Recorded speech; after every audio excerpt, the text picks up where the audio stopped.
अस्सलाम वालेकुम, कैसे हैं आल वीवर? खैरियत से हैं? तो मैं हूँ उस्ताद बिल्ला जी। तो आज मैं जा रहा हूँ कंप्यूटर वर्कशॉप में। देखो कंप्यूटर वर्कशॉप,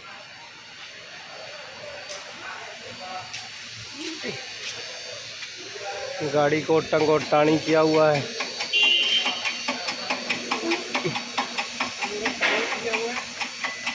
टंगो टाणी किया हुआ है।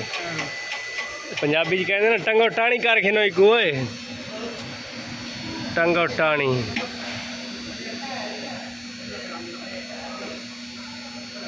निकाल दिए सारे? चलो अल्लाह करे वो भी निकल ही जाना।